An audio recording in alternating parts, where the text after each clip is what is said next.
साल से हमारे जो वज़ीर आज़म हैं चौधरी अनवार उल हक साहब, इन्होंने सेहत के मामले में बहुत अच्छा नोटिस लिया। खुसूस रोड का मामला जो है आपके सामने है। आपने देखा कि रोड हमारी जो है मौत का कुआँ, उसका वो एक नमूना पेश कर दी है। साथ साथ तालीम के मामले में भी हमारा इलाका सबसे ज़्यादा पीछे है। ये जो एरिया है इसके अंदर एक FAP है तौबट के अंदर, जो जिसके जिसके लिए अक्सर ये होता है कि अद्वियात नहीं होती उसमें।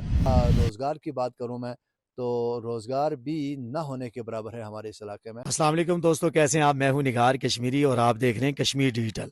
इस वक्त हम मौजूद हैं यूनियन कौंसिल अपर ग्रेस तौबट में और हमारे साथ मौजूद हैं मुंतखब यहाँ के नुमाइंदे जो डिस्ट्रिक्ट कौंसलर हैं यहिया शाह साहब।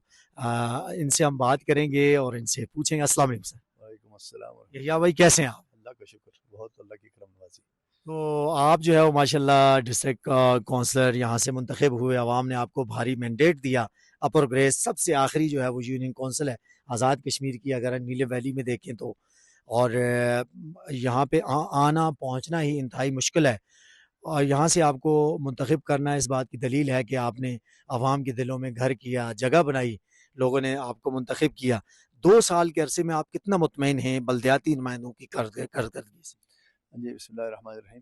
जिस तरह आपने फरमाया कि ये इलाका सबसे ज़्यादा दूर दराज इलाका है आज़ाद कश्मीर का, और उसी के साथ साथ ये इलाका आज़ाद कश्मीर का सबसे ज़्यादा पसमानदा होने के साथ साथ निगलेक्टेड भी है।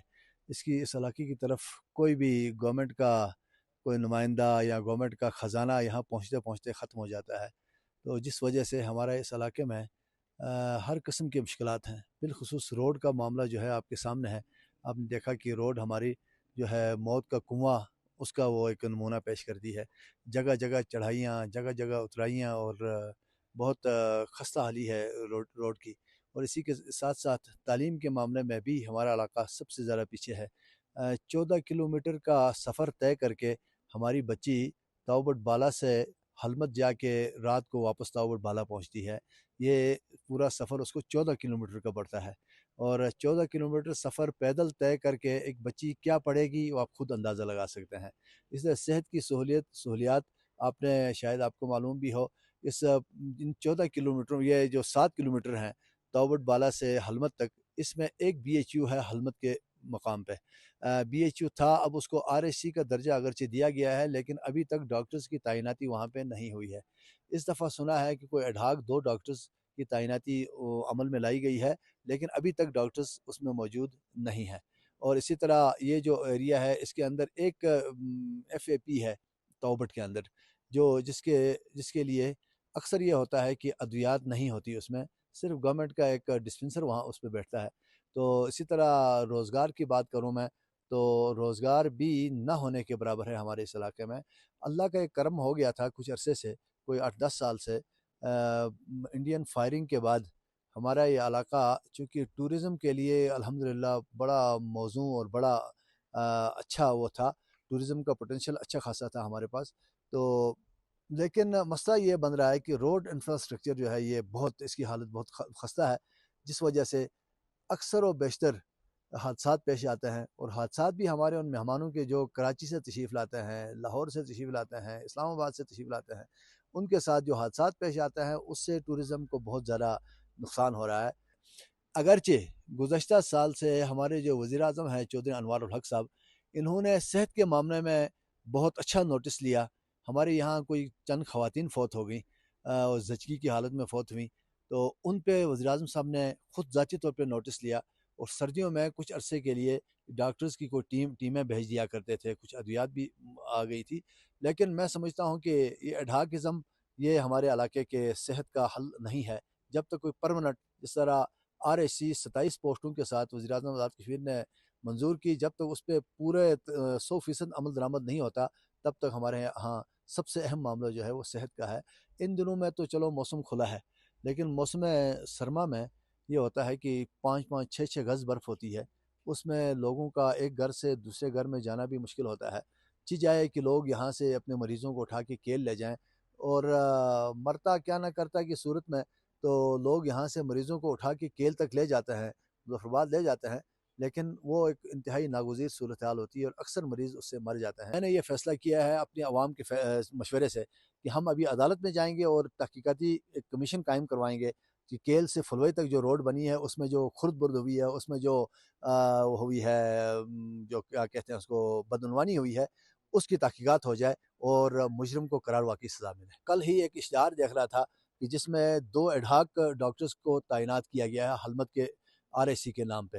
مجھے امید ہے کہ وزیراعظم آزاد کشمیر اس پہ فوراً نوٹس لیں گے، 2 نہیں بلکہ تمام کے تمام ڈاکٹرز، اور بالخصوص جو گائنیکالوجسٹ کی پوسٹ کمال مہربانی سے وزیراعظم آزاد کشمیر چودھری انوار الحق صاحب نے ہمیں اسپیشل اس RAC کے لیے منظور کی تھی۔